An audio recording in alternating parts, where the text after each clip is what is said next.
Coldwater Bend was a town that measured its days by two things: the sun over the ridge and the sound of Amos Hail's guitar. Every evening when the heat broke and the dust settled on Main Street, Amos took his seat by the window of the Silver Antler Saloon. He was blind, had been since a fever took his sight 20 years before, but his hands never lost their way. He played old hymns and older heartbreaks, and the whole town leaned in to listen. Nobody remembered exactly when Amos became part of Coldwater Bend's rhythm. He simply always was. Miners stopped for a drink and stayed for a song. Ranch hands rode in tired and rode out lighter. Children fell asleep on their mothers' laps to the sound of his strings. His granddaughter, Della, worked the bar 3 nights a week to keep them both fed. She was quick with a tray and quicker with her tongue, but every night when her grandfather began to play, she stopped moving.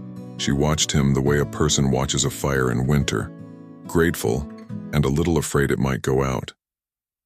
That guitar was older than Della herself. Amos had built it with his own hands before the fever took his eyes, carved from a single piece of walnut, strung and restrung 100 times. He called it the only thing in this world that never lied to him. Nobody in Coldwater Bend would have dared touch it. Nobody, that is, except the 3 men who rode in from the Crest Cattle Company spread, drunk on whiskey and their employer's money. Wade Tolliver led them, a big man with a temper the size of Wyoming itself. Behind him came Bert Sallow and a lanky boy named Cole Hobbs, barely 20 and already ruined by the company he kept. They worked for Silas Croft, a rancher who had spent the last 2 years buying up land around Coldwater Bend and squeezing out anyone who wouldn't sell. That night, they wanted a song. Amos obliged, the way he always did. But Wade wanted a different song, a mean one, and when Amos said he didn't know it, Wade decided the old man was lying. "Blind men don't forget tunes," Wade said, loud enough for the whole room to hear. "Blind men forget manners." He grabbed the guitar before Della could reach him. He held it over his head like a trophy, and for one terrible second, the whole saloon went silent enough to hear dust settle. Then he brought it down across the edge of the bar. Wood cracked like a rifle shot. Strings snapped and curled into the air. Amos didn't move.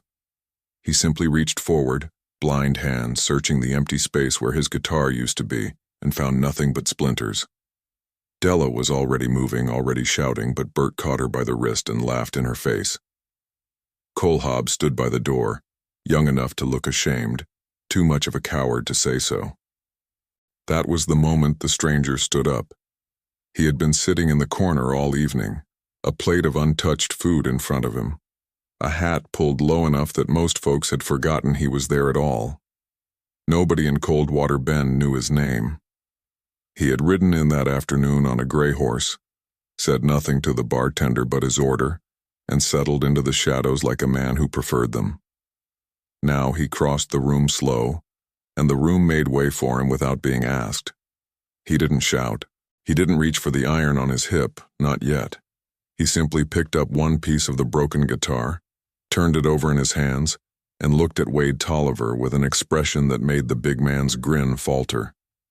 "That belonged to him," the stranger said, nodding toward Amos. "Every piece of it." Wade laughed, though it came out thinner than he meant it to. "It's wood and string, mister.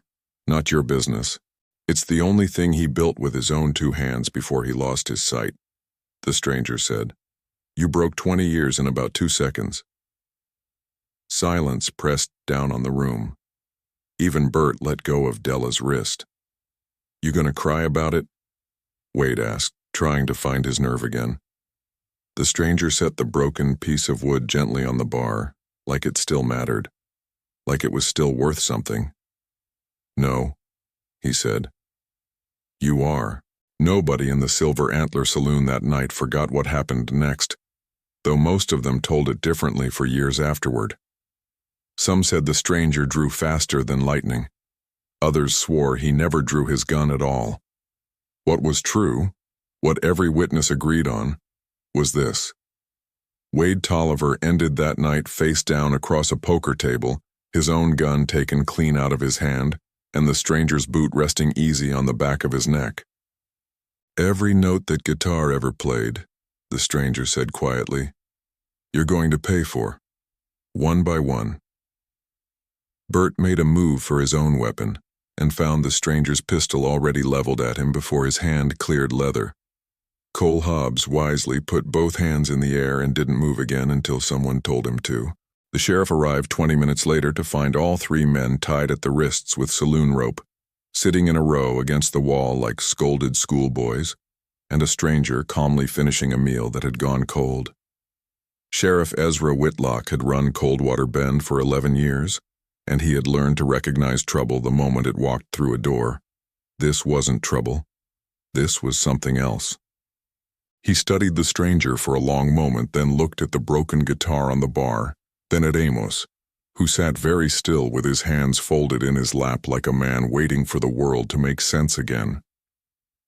"You want to explain this?" Ezra asked. "They broke an old man's guitar," the stranger said. "Seemed worth stopping." "That's Crest cattlemen you tied up," Ezra said. "Silas Croft isn't going to like this." "Croft isn't here," the stranger said. "You are." Della watched all of this from behind the bar, her heart still hammering, her wrist still red where Bert had grabbed her. She had seen plenty of men posture and plenty of men fight in this saloon. She had never seen a man do both so quietly. The sheriff hauled the three men off to sleep it off in his jail, promising Silas Croft would hear about this by morning and probably wouldn't be pleased. The stranger sat back down at his table, like nothing much had happened at all. It was Della who brought him a second plate, since the first had gone cold in the commotion. She set it down without being asked, the way she did for regulars, though he was nothing of the sort. "You didn't have to do that," she said. "I know," the stranger answered. "Most men wouldn't have. Most men didn't grow up with a father who played guitar every night after the mine took his hand," the stranger said, and then seemed surprised he'd said it at all, like the words had slipped out before he could stop them. Della didn't push. She had learned a long time ago that some doors only open a crack and forcing them shut for good. Amos, still sitting where the guitar had been broken, spoke into the quiet. "Young man, come here a moment." The stranger crossed to him, and Amos reached up patient and unhurried until his fingers found the stranger's face. He traced it slowly, the way blind men do when they want to see a person properly. "You've got a soldier's jaw," Amos said, "and a farmer's hands. That's an odd combination." "I've been a few things," the stranger said. "Most men worth knowing have," Amos answered, and let his hand fall away. "Thank you for what you did, though I'll admit, I like that guitar a great deal more than I need revenge." "You'll have a new one," the stranger said. "I'll see to it." Amos smiled, the first smile the room had seen from him since the wood cracked. "Then you'd best learn my name properly because I intend to remember yours for the rest of my days." "I don't give it out much," the stranger admitted. "Then I'll call you what the town will call you," Amos said, "the man who made them pay for every note." Word traveled fast in a town the size of Coldwater Bend, and by morning everyone from the blacksmith to the school teacher knew what had happened at the Silver Antler. Some admired it. Some worried what it would bring down on the town from Silas Croft, whose money kept half the businesses afloat and whose temper was well known. They did not have to wait long to find out. Silas Croft rode into town himself the next afternoon, flanked by two more of his men, his coat clean and his boots polished in a way that made it clear he did none of his own ranching anymore. He found the stranger exactly where Della expected him to be, sitting outside the general store, watching the street the way some men watch weather rolling in. "You embarrassed three of my men," Croft said, not bothering with a greeting. "They embarrassed themselves," the stranger said. "I just made sure everyone noticed." "This is my town," Croft said, "or close enough to it. I own the banknote on half these buildings, including that saloon you like so much." "Then you should be more careful who you send into it," the stranger said. "Word gets around when a man lets his hired hands terrorize the blind." Croft's jaw tightened. He hadn't expected resistance, not from a stranger with no name and no visible stake in the town. Most men who rode through Coldwater Bend understood quickly who held the real power, and adjusted their behavior accordingly. "I don't know who you are," Croft said, "but I'd think hard about staying much longer." "I've been thinking about it," the stranger said. "I believe I'll stay a while yet." That evening, word spread that Croft intended to call in the note on the Silver Antler Saloon early. A debt the owner, an aging widow named Ruth Calloway, had no way to pay ahead of schedule. It was no secret what would happen next. Croft would take the building, close it down, or hand it to someone loyal to him, and Amos Hail would lose the only stage he had left in the world. Della heard the news from Ruth herself, standing behind the bar with tears she refused to let fall. 15 years I've run this place," Ruth said. "Croft's been waiting for an excuse. Now he's got one, and it isn't even really my fault." The stranger sitting at his usual table said nothing for a long while. Then he stood, walked to the bar, and asked Ruth a simple question. "How much is owed?" "More than either of us has," Ruth said, assuming he meant to offer sympathy, not solutions. "I didn't ask if you had it," the stranger said. "I asked how much." The number he wrote down that night in a small ledger was not one Della or Ruth ever saw. What they did see 3 days later was the stranger riding out at dawn and returning 2 days after that with a bank draft that cleared Ruth's debt entirely and left Silas Croft with no leverage left to threaten Coldwater Bend's only saloon. Nobody asked where the money came from. Some things in a town like this were better left unspoken. What mattered was that Ruth kept her saloon, Amos kept his stage, and Silas Croft rode back to his ranch with a fury he could no longer aim at anyone directly. Word of what he'd done for Ruth Calloway spread through Coldwater Bend faster than any gossip usually did, and it changed something in the way the town looked at him. Men who had eyed him with suspicion when he first rode in now nodded when he passed on the street. The blacksmith's wife started saving him a plate at supper even on nights he hadn't asked for one. Children who had been warned to keep clear of strangers now waved at him from porches, and he waved back, a little startled each time, as if kindness aimed his way still caught him off guard. Not everyone in town trusted it. Some old-timers muttered that a man who paid off another woman's debt with no explanation was either running from something or toward it, and neither reason boded well for Coldwater Bend. Ezra Whitlock, for his part, kept a careful eye on the stranger without ever treating him like trouble, the way a good sheriff watches a storm cloud that hasn't decided yet which way it's moving. Ruth herself had no such doubts. She took to setting a chair for him near the stove every evening, whether he asked for it or not, and told anyone who'd listen that the Silver Antler owed its life to a man who wouldn't even give his name in return for saving it. It was in the days that followed that Della began to understand the stranger was not simply passing through. He fixed the loose step outside the saloon without being asked. He helped the blacksmith repair a wagon wheel one afternoon, working silently beside a man he'd never spoken to before. He sat with Amos for hours at a time, not talking much, simply present, the way people sit with someone they've decided matters. And one evening he brought Amos a guitar. It wasn't grand. It was simple, honest walnut, carved by a craftsman 2 towns over who owed the stranger a favor nobody in Coldwater Bend understood the shape of. But it was whole, and it was Amos's. And when the old man ran his hands across the strings for the first time, his whole face changed, like a light coming back on in a house that had gone dark. "You didn't have to do this," Amos said, echoing what Della had told him days before. "I know," the stranger said again, and something in his voice made it clear he'd say the same thing every time, because for him, it was never really about obligation. It was about what a person could not walk past without stopping.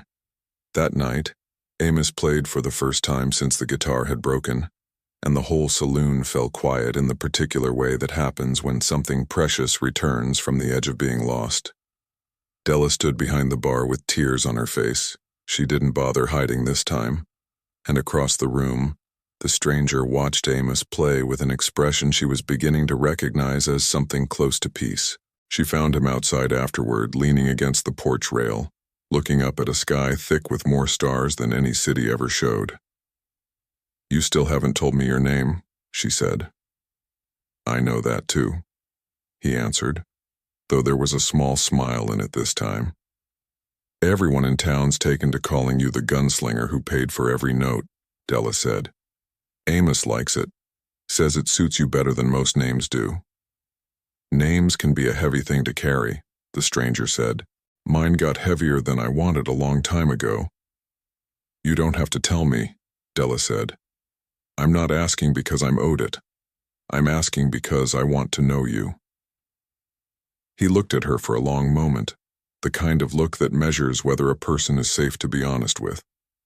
Something in her face must have answered the question because he spoke, quiet and even, like a man setting down a weight he'd carried a long way. "My father played fiddle," he said. "Not guitar fiddle, but the same kind of magic in his hands. Lost his arm in a mill accident when I was 12. Couldn't play anymore.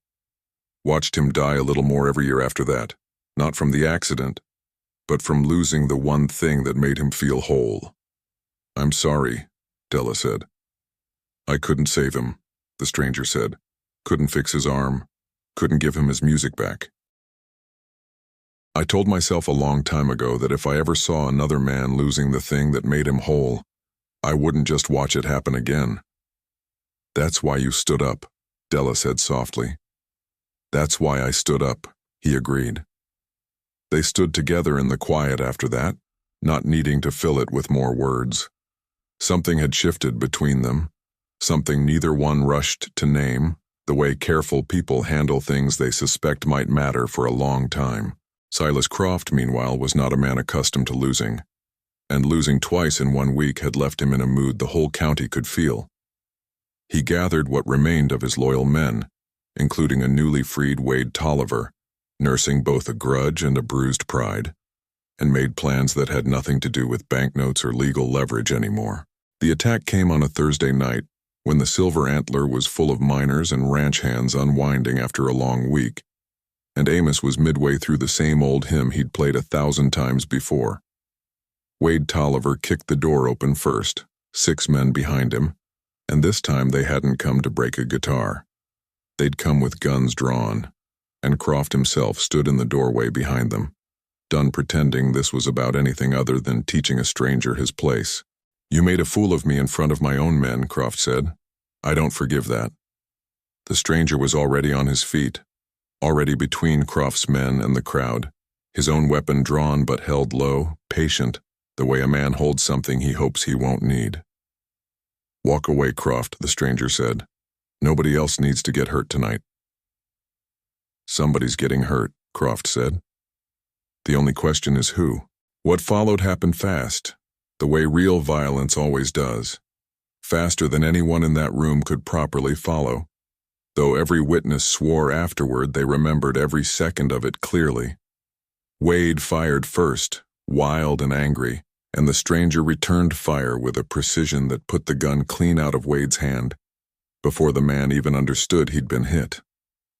2 more of Croft's men rushed forward, and the stranger moved through them the way water moves through rock, taking the path of least resistance, disarming rather than killing wherever the choice existed. But Croft himself, desperate and cornered, drew a hidden pistol and aimed it not at the stranger but at Amos, sitting defenseless by the window with his guitar still in his hands. Della saw it first. She screamed a warning that came half a second too late to matter on its own. But the stranger was already moving, already throwing himself between the barrel and the old man he'd sworn, without ever saying so aloud, to protect. The shot caught him in the shoulder. He went down hard, but he went down between Croft and Amos, and that space he filled was the only thing that mattered in that moment. Della was at his side before the echo of the gunshot faded, pressing her hands against the wound, shouting for the doctor, for anyone, for whatever this town could offer a man bleeding out on its saloon floor. Amos, blind and helpless in every way except the ways that mattered most, reached down and found the stranger's hand and held it the way a father holds a son's hand, steady, certain, refusing to let go.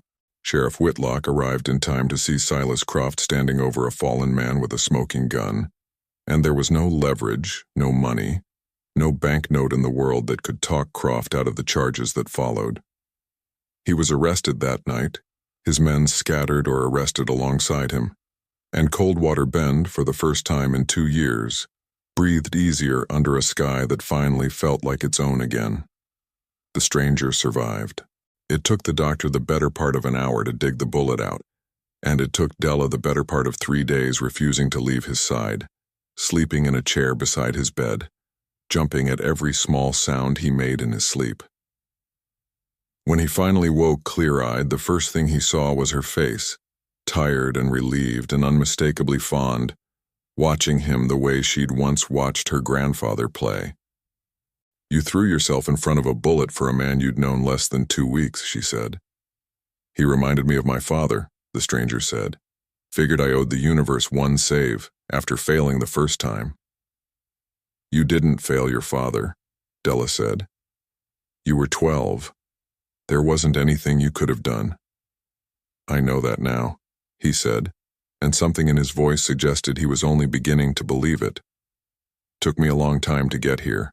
Amos visited every day, sitting beside the bed with his guitar across his lap, playing softly while the stranger healed, filling the room with the same music that had first drawn a lonely town together every evening for 20 years. He never asked the stranger's name again. He seemed content to let the town's name for him stand, the man who made them pay for every note, because in Amos's mind, that name had earned its place better than any given at birth. Coldwater Bend rebuilt itself slowly in the weeks that followed, the way towns do after trouble passes through and leaves something changed in its place. Silas Croft's land went up for sale, and much of it was bought back by the very families he'd spent 2 years trying to push out, this time with fairer terms and cooler heads. The Silver Antler Saloon reopened its doors within a week, busier than it had ever been, as if the whole county wanted to be somewhere Amos Hail was still playing. Ruth Calloway hung a small carved plaque above the bar. Nothing fancy, just a single line burned into a slab of walnut left over from the guitar the craftsman 2 towns over had built. It read simply, "For every note." Nobody needed the rest of the story explained. Everyone who walked through those doors already knew it, and those who didn't heard it within the hour from whoever was closest to the bar. Even Cole Hobbs, the youngest of Croft's men, came back through town that winter, older in the face than his years should have allowed, and stopped in to apologize to Amos directly. The old man forgave him easily, the way he seemed to forgive most things, and told the boy that regret was only useful if a man let it change him.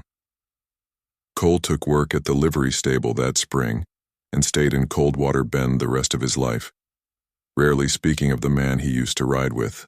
The stranger healed, slower than he wanted, faster than the doctor expected, and somewhere in those long, quiet weeks of recovery, he and Della stopped pretending they were simply 2 people who happened to occupy the same porch most evenings. It was Amos in the end who said what neither of them had worked up the courage to say themselves. "You 2 have been circling each other for a month now," he said one evening, guitar resting against his knee, a smile tugging at the corner of his mouth. "An old blind man can hear plenty of things nobody says out loud. Might be time you stopped wasting the daylight." Della laughed, embarrassed, and looked over at the stranger, who was watching her with an expression that had nothing careful left in it at all. "He's not wrong," the stranger said. "He rarely is," Della answered. He crossed the porch to where she stood, slower than he used to move before the bullet, but steady enough, certain enough, and took her hand the way Amos had once taken his, like something worth holding on to and never letting go. "I still don't have much of a name to offer you," he said. "Just a lot of years and a habit of showing up where I'm needed." "I don't need your name," Della said. "I've known who you are since the night you stood up in that saloon. That was enough." He kissed her then, gently, the way careful men kiss the things they've finally decided are worth the risk. And somewhere behind them, through the open saloon door, Amos began to play, The same old hymn he'd played the very first night the stranger walked into Coldwater Bend. Except this time every note landed soft and whole and entirely unbroken. By autumn, the stranger had a house half built on the edge of town, a ring on Della's finger, and a name he'd finally started using again, though the town never quite stopped calling him what they'd called him since that first night. Some legends are too good to let go of, even after the man behind them settles down and starts a family of his own. Amos played every evening at the Silver Antler for another 11 years, his hands never losing their way, his granddaughter and her husband raising 2 children who grew up the same way Della once had, falling asleep to the sound of an old man's guitar and the low, steady voice of a man the whole county still called the Nameless Gunslinger, long after everyone in Coldwater Bend had learned his name by heart. And every so often, when a stranger rode through town and asked about the story behind the name, someone at the bar would nod toward the old man by the window, still playing after all these years, and say the same thing Coldwater Bend had been saying since that first terrible, beautiful night. They broke his guitar once, and a man with no name made sure they paid for every single note. Clutter.